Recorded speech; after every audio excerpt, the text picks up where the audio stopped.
Hey guys and welcome back to my YouTube channel. My name is Ishansh Awasthi और यार hope करता हूँ सारे ही अच्छे हो गए। तो गाइस आज हम लोग द थ्री ऑर्डर का पार्ट बी करने वाले हैं। So I would recommend you and suggest you कि पहले आप पार्ट ए देखें तब आप इस पार्ट में आएँ। सो चलिए आज का वीडियो स्टार्ट करते हैं और हम आज के वीडियो में ये सारे टॉपिक्स कवर करेंगे और जिसमें कि हमारा पहला टॉपिक होगा द चर्च एंड सोसाइटी। अब as the name suggest church and the society का मतलब क्या हुआ? मतलब 4th सेंचुरी के बाद यूरोप में कौन सा रिलीजन मेजरली फॉलो किया जाता था? क्रिश्चियनिटी फॉलो की जाती थी। क्रिश्चियनिटी के लॉर्ड कौन है? Jesus Christ. तो लोग उनको माना करते थे। तो चलिए देखते हैं यूरोप में क्या चेंज आए चर्चेज में या लोगों की मेंटालिटी में, रिलीजियस पिलग्रिमेज में। So, though Europeans became Christians, they still held on to some of their old belief in magic and folk tradition. अब 4th सेंचुरी के बाद जबकि ज़्यादातर लोग क्रिश्चियंस बन गए थे, स्टिल वो लोग उनमें से कुछ लोग किस में माना करते थे? जादू में माना करते थे और अपने पुराने कल्चर ट्रेडिशन में माना करते थे। जो भी उनका पुराना कल्चर या ट्रेडिशन रहा हो, चाहे वो नुक्कड़ नाटक हो। मैं इंडिया के पर्सपेक्टिव से आपको बता रहा हूँ कि इंडिया में अलग अलग लोकेलिटीज़ में नुक्कड़ नाटक खेला जाता है, कहीं पर दंगल देखा जाता है। तो इसी तरह पे यूरोपियन सोसाइटी में जो पहले प्रायर में एग्जिस्ट करती थी, चीज़ें प्रेवलेंट थी, वही लोग कुछ फॉलो किया करते थे। Secondly, Christ's birth on 25th December replaced an old pre-Roman festival date on which was calculated by solar calendar. मतलब कि जो 25 दिसंबर जिसको हम क्रिसमस डे के नाम से जानते हैं, वो जीसस क्राइस्ट का बर्थ डेट भी माना जाता है। तो वो उसने किसको रिप्लेस किया था? उसने प्री रोमन फेस्टिवल को रिप्लेस किया था, तब जाके वो क्रिसमस बना। उससे पहले एक रोमन फेस्टिवल माना जाता था उसे, और वो सोलर कैलेंडर के अनुसार उसकी डेट रहती थी। जैसे कि दिवाली और होली या जितने भी फेस्टिवल्स हैं वो एग्जैक्ट सेम डेट पे नहीं पड़ते हर साल, क्योंकि वो सोलर कैलेंडर के अनुसार ही देखे जाते हैं। सिमिलरली यहाँ पे जो फेस्टिवल था वो भी उसी तरह से देखा जाता था। इसके बाद Easter mark the crucifixion of Christ and his rising from the dead. इसके बाद जो ईस्टर सेलिब्रेट किया जाता है फेस्टिवल, कहाँ पर? यूरोप में या अमेरिकन कंट्रीज में। वो कैसे? क्रूसिफिकेशन ऑफ क्राइस्ट जब हुआ, उनकी डेथ से उनके राइज तक, या फिर जो लोग फॉलो अप करते हैं उन्हें उसकी स्टार्टिंग मानी गई थी। अब इसके बाद overworked peasant welcome holidays or holiday because they were not expected to work then at these days meant for prayers। Means जो पीजेंट्स रहा करते थे वो क्या करते थे? वो हॉलीडेज सेलिब्रेट किया करते थे, या हम बोल सकते हैं होलीडेज सेलिब्रेट किया करते थे। क्यों? क्योंकि होलीडे मतलब कि वो दिन जो बहुत ही पायस डेज हुआ करते थे। ये कब आते थे? ये क्रिसमस के बाद आते थे और इसमें ये लोग पूजा किया करते थे। इनको काम से तब जाकर छुट्टी मिलती थी और ये अपना डिवोशन प्रस्तुत कर सकते थे। और ऐसा टाइम होता था जब उनके पास कोई वर्क नहीं होता था या वो कोई वर्क नहीं करते थे। इसके बाद pilgrimage was then an important part of Christians' life and many people went on a long journeys to the shrine of martyrs or big churches। Pilgrim एक बहुत ही इंपॉर्टेंट हिस्सा था क्रिश्चियंस की लाइफ का। तो वो बड़े बड़े चर्चेस जाया करते थे और जो मार्टियर्स होते थे, जो जीसस क्राइस्ट को मानने वाले बड़े बड़े संत होते थे, उनकी श्राइन्स पे जाकर पूजा किया करते थे। ये हमारा टॉपिक था द चर्च एंड सोसाइटी का। अब हमारे नेक्स्ट टॉपिक की तरफ बढ़ेंगे जो कि है द सेकेंड ऑर्डर नोबिलिटी। अब हमने देखा था किस तरह से थ्री ऑर्डर्स, हमारे चैप्टर का भी नाम है, और हमने पार्ट ए में देखा था किस तरह से पहला जो ऑर्डर था उनमें कौन आते थे? उनमें प्रीस्ट लोग आते थे। मतलब वो लोग जो चर्च के पार्ट होते थे, पोप जिनको हम बोलते हैं, वो उनका पार्ट थे। जो सेकंड है नोबल्स मतलब वो लोग जिनको बहुत अच्छी डिस्टिंक्शन मिल रखी है, पोजीशन मिल रखी है इन अ कंट्री। तो वो कौन से लोग हो सकते हैं और इनका सिस्टम क्या होता था? System of administration. चलिए जानते हैं इस टॉपिक में। Nobility had in reality a central role in social processes because they controlled land। मतलब नोबिलिटीज के पास ये पावर भी होती थी कि वो लैंड ओन कर सकते हैं, और उन्हें ग्रांट कौन करता था ये पावर? मतलब कौन देता था? राजा देता था खुद से ही। और अपने लॉयल लोगों को वो अपॉइंट करते थे और अपनी जो राज्य का डिफरेंट डिफरेंट एरियाज है उनको अपॉइंट कर दिया जाता था। जस्ट लाइक आपने मुगल्स में सुन रखा होगा सूबेदारी सिस्टम, उसमें राजा सूबे सूबे डिफरेंट डिफरेंट सूबेस अपॉइंट कर देता था और उसके लिए एक हेड अपॉइंट कर देता था, चीफ अपॉइंट कर देता था, उनको सूबेदार कहा जाता था। सिमिलरली यहाँ पे उनको नोबल्स कहा जाता है, जो लोग को अपॉइंट करता था राजा। The king of France were linked to people by vassalage. Vassalage क्या है? Vassalage is a system of administration in medieval Europe.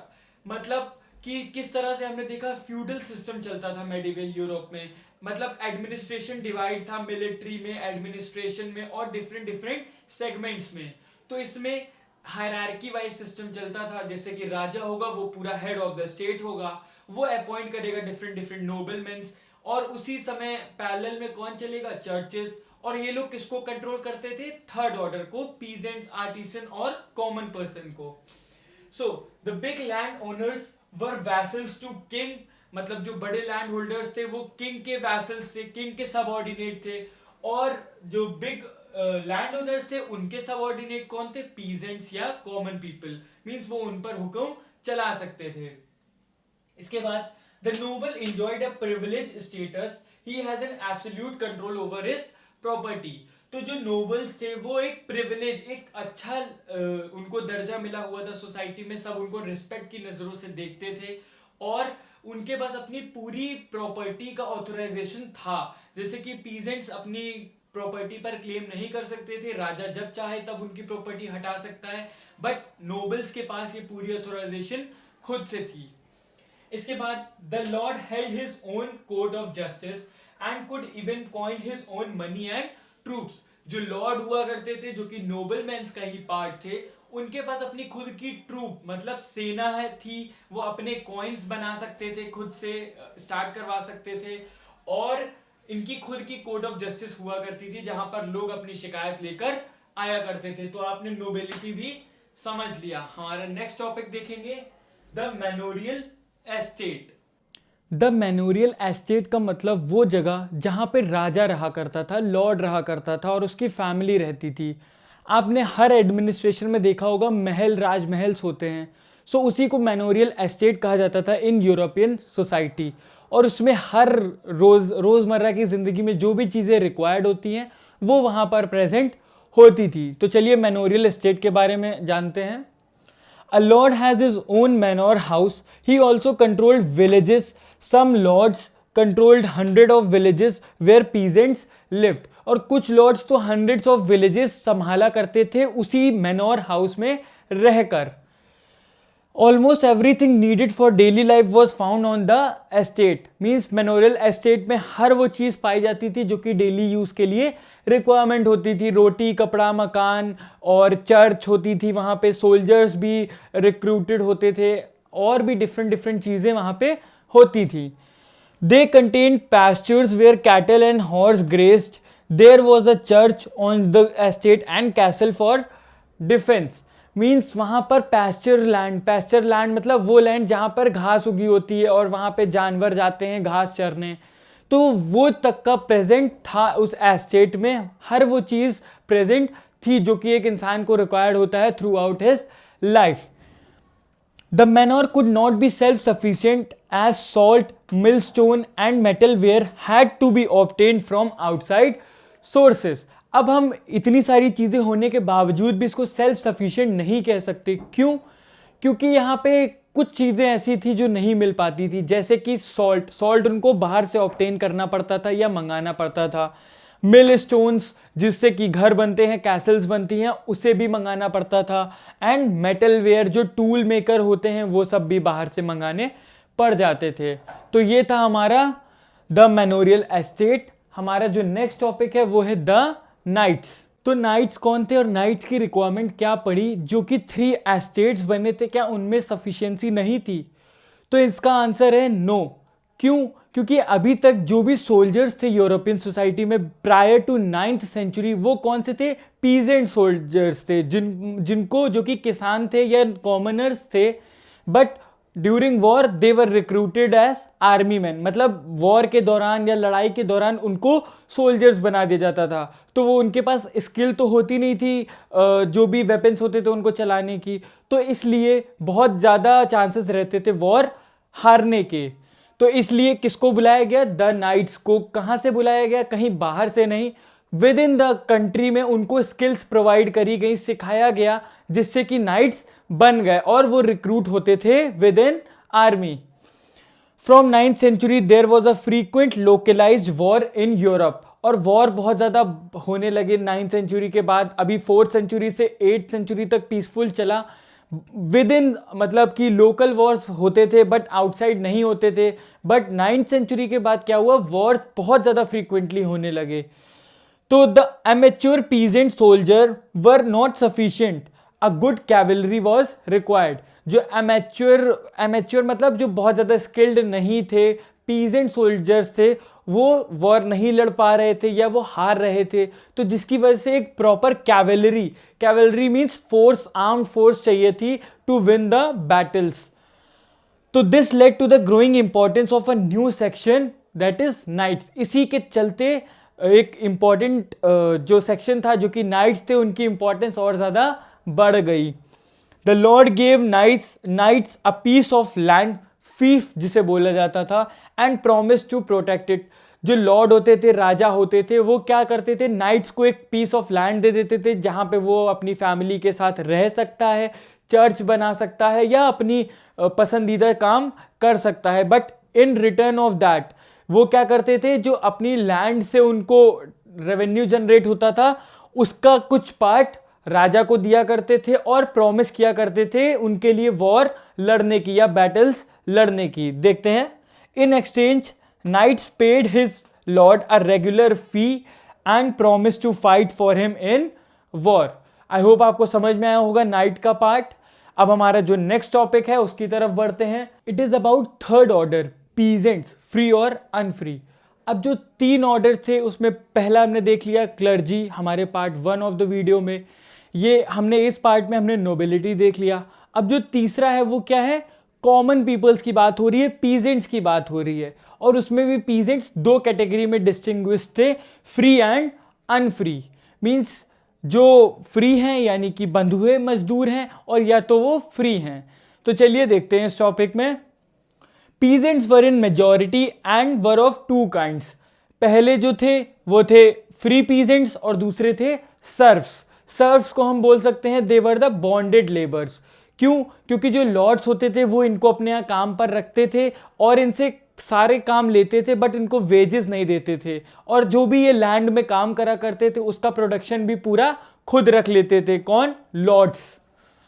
The free peasants held their farm as tenants of the lord. The man had to render military service also. तो जो peasants थे वो अपनी ही land में काम करते थे एज अ किसान, और उनका कुछ सम ऑफ अमाउंट रेवेन्यू का किसको पे करा करते थे? लॉर्ड्स को या राजा को। और उनको साल में एक बार होता था कि 45 दिन के लिए ही इवन सही, बट उनको मिलिट्री में भी सर्व करना पड़ता था। किसको? फ्री पीजेंट्स को, क्योंकि हमने देखा ना यूरोपियन सोसाइटी में पीजेंट सोल्जर्स थे। और besides helping in fields they were involved in other activities like digging, gathering firewoods और अदर एक्टिविटीज एटसेट्रा। मतलब वो सिर्फ किसानी ही नहीं करते थे, जो भी काम उनको सुटेबल लगता था वो कर सकते थे क्योंकि वो फ्री थे। अब बात करते हैं हम सर्फ्स की।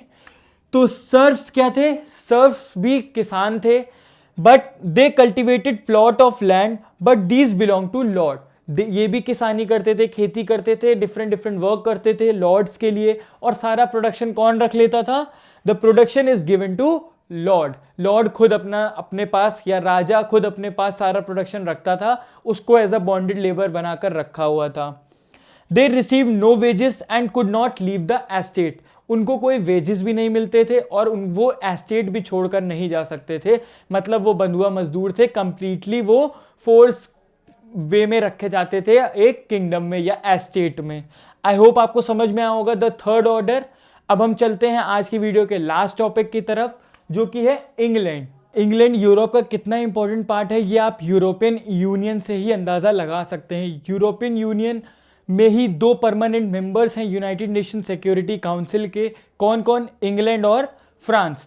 तो ये दोनों ही बहुत ज़्यादा इंपॉर्टेंट रीजन्स हैं। तो इसकी फॉर्मेशन कैसे हुई, चलिए जानते हैं हमारे टॉपिक में।